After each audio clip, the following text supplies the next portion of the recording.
Start game now.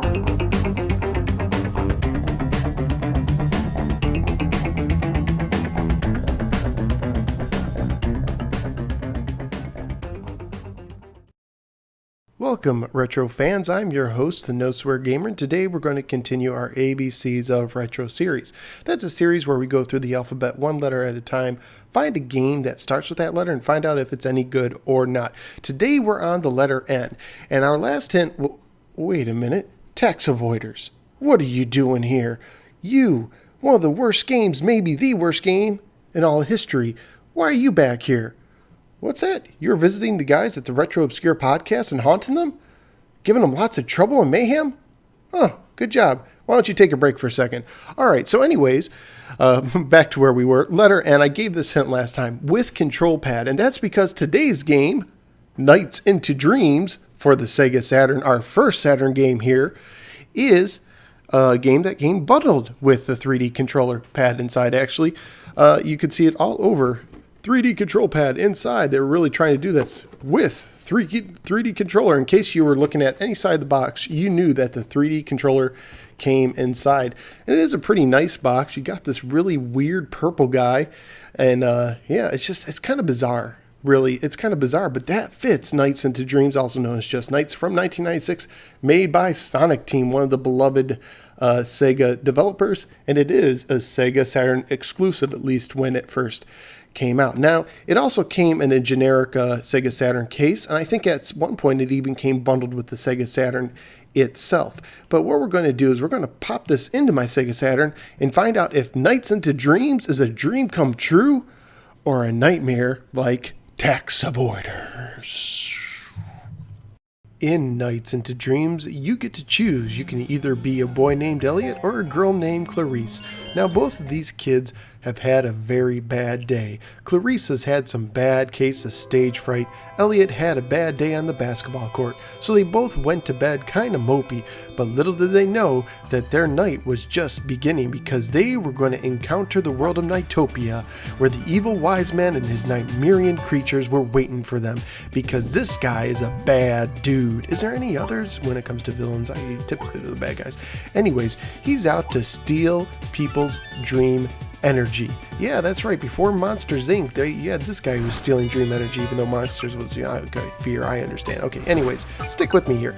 So they go in this world, and there's this one creature who's not under the bad guy's control, and his name is Nights, and together they are going to combine to try and take him down so that Clarice and Elliot can get some self-esteem and you can win the game. Oh, and also the whole nightmare world can be saved and all humanity, little things like that. Anyways, Nights into Dreams is a very bizarre game. It reminds me of what you would see if you ate expired Lucky Charms. Yeah, this game is really weird. Each stage, each character has 4 different worlds that they can go through. One of the cool things about this game is, depending which character you play, it actually changes the worlds a bit.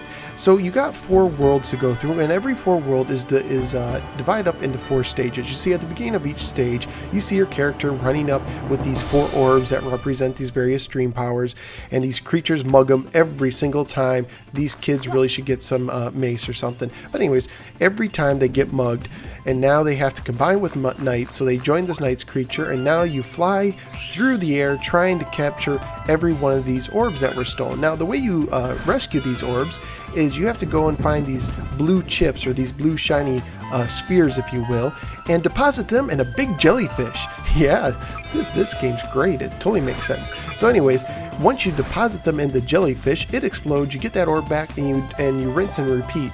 But after you do it each of the 4 times, the stage changes a little bit. Now, it's really kind of hard to describe these stages as someone who's never played it, but imagine, if you will, if it was a side scroller that was on a lampshade. Imagine if you drew a level on a lampshade. You could go all the way around, yet it feels 3D, and that's kind of how this is. But once you defeat one of the once you get one of the 4 orbs back, then the lampshade opens up a new path, and now you're on a new path. So it's kind of like a side scroller. It's kind of 3D. It's kind of on rails, but it's all works in a mysteriously wonderful way. One minute you're flying through the air, the next minute you're sledding down a hill, or maybe the ground below you is starting to melt. Like you're going by and it's just kind of flowing with you like it's water. And it's just crazy how these stages work, and it does take quite a bit of getting used to, and there's definitely a lot to explore. Now, if you are able to get all of the 4 orbs that are missing, you now go against a boss, and the boss is timed. This whole game revolves around being timed, but the boss stages especially, you do not have a lot of time to defeat the bosses. You'll have to usually defeat them in about 2 minutes or under. And the thing is they don't give you a lot of hints how to do it. You are really going to have to use your brains on this one. Now, if you get defeated by the boss, sometimes they'll give you a little hint on the screen, and of course the internet will help you greatly in this, but this game does not hold your hand. This is not an easy to grasp game. This is a game that has quite a bit of a learning curve. So anyways, in these stages you fly around. You can do all these things. You can loop around the critters, you can do dances, you can do these diving bomb kind of things where you spin out of control and try and hit these guys, and like I said, there's just so much to explore, but you're on a time. If the time runs out, you are going to revert back to just being a regular old boy or girl. And this is where it gets interesting, because all of a sudden the lampshade mechanic is gone. You're now in a 3D world as these kiddos, but all you can do is walk and jump, and you got to get to the end of the stage as these guys before this alarm egg gets you. That's right, there is this alarm clock egg that has this light under it that's chasing you. Yep, makes total sense. Just like every other game, I really wish they wouldn't go through just for the cliches in this one. So that's the game in a nutshell. If you beat all 4 levels as both characters, I believe there's an extra level, and there's actual multiple endings to this game, which is kind of neat.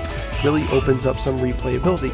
Also, if you beat one of the character bosses named Rila, you can open up a 2-player mode where one person is Rila, one is Knights, and you can kind of try and hit each other to take off a hit point, and each one has 3 hit points, so the first one who takes out 3 is the winner. So there is Knights for you. The control in this game is a little bit of a mixed bag. First of all, let me tell you, the 3D pad definitely does help, but it is not necessarily at all. You can do this with your standard digital pad, because I think when they shipped this with systems that they just gave you the standard pad. So either way, while the 3D pad does improve it, it is not so much so that you must have it. You can play this with the digital pad, but it takes quite a lot of getting used to. It is a very, very fine-tuned game. Every action you do is really, really touchy when you're flying through the air. It's not easy to fly through all these loops in a perfect line. It's very touchy. You go off just a little bit and it's easy to get off course. And it takes a lot of getting used to in this control. Again, this is one of the problems I think Sega made when trying to make this a mainstream game to sell the system, is it's not a game that little kids are just going to pick up like Super Mario Brothers or Sonic. You know what? Most adults, if you pick up this game, you're probably not going to like it at first. I had this game when it first came out, but I haven't played this game in over 10 years, and when I first picked it up, I was not used to the controls at all, and I was like, why is this game so great again? What's so good? I really don't like. I was like thinking that this game did not age it well at all, but as I got used to it, as the learning curve kicked in, I began to really appreciate this game. Now the graphics are beautiful and crazy, except for some of the characters. Like when you're just one of the kids, you look very polygonal. They did not age well, but some of the backgrounds are very nice and lush and very colorful, you know, and some of the creatures, the bosses, some of them look polygonal, but the stages are just so imaginative. This is a game where you just kind of take a step back and want to admire sometimes as a masterpiece, but you can't because you're going against the clock. For instance, there's this one stage where you're flying through and you can't see the blue chips you're collecting in front of you, but you can see them in the mirrors. So they kind of have this kind of vampire thing where you can't see the reflection, but it's like vice versa. And you appreciate those little touches that they put in. Graphically, I think it's pretty beautiful outside of some of the polygonal characters, and the music's great too, but it can be weird. It's like it's going from one genre to another. It weaves in and out. Again, you're in this dream world. This is the kind of game, if your idea of a good evening is eating a bowl of expired Lucky Charms while playing chess under black lights with a talking Easter Island statue, while the French version of the Beatles' Yellow Submarine movie plays in the background, all under black light, while your chess pieces are actual lava lamps. That describes this game right here. If that sounds like a fun evening for you, then this game is for you. And actually, it's a pretty family-friendly game as well. Now, some of the little critters might scare really younger people, but overall, it is appropriate as far as content for most younger people. You do have this kind of weird, like, what's going on? I'm jumping in this character kind of thing. Who's Knights? Am I Knights? Is it somebody else? That is kind of a little bit weird and offsetting. And also the control, though. The thing that will keep this from younger players is the control is really touchy. It takes getting used to, so you probably have to be able to grab the control. So even though it looks like a kiddie game, it's not. And this game will kick your rear end. After every level, it will rank you on a letter scale like A, B, C, D, E, F, and G. Well, no G. But anyways, all the way down, you get what I'm saying, letter grades. At the end of the level, it'll grade you on each of the four sections, and including the whole stage itself. And I don't think I ever got better than a C on any of the parts of the game. And that means every world I had like 4 or 5 chances, and I never got better than a C. And I'm a seasoned gamer, and I played this game before, but man, did this one really hand it to me. But it doesn't mean it's a bad game.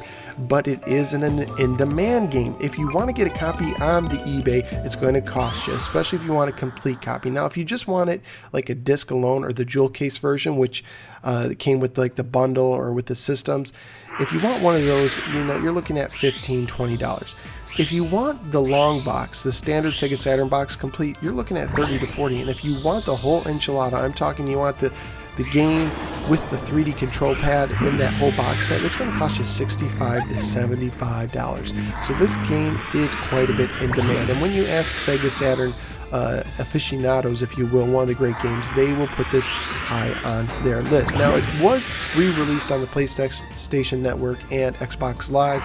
You could go there and check and see if it's still available today, because sometimes these games go up and come down. And the Wii also got a sequel in, I think it was 2007, somewhere around there, that I don't think was as well received as this game. I don't think was as popular. And Knights has appeared in several Sega games. Remember, Sonic had a party where he was racing or doing a bash or playing pinball. Knights was usually around there somewhere. So he has been around, but it's still kind of obscure, I think, to a lot of gamers, the Knights characters.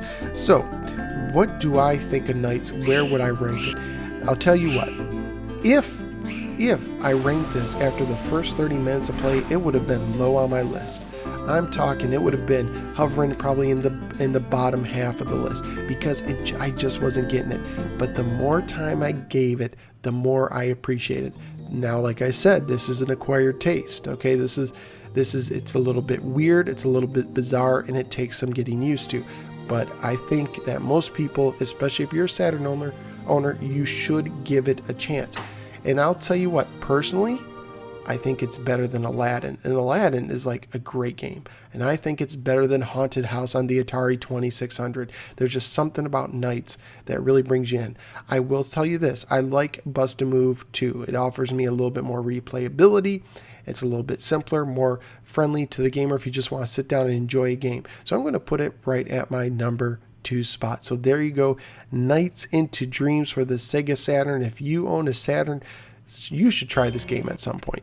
All right, so there we go. That is our letter N game. Next time, we're going to move on to letter O, and here is my hint for that game. Take command of the mic. Take command of the mic. So let's see if you can figure that one out.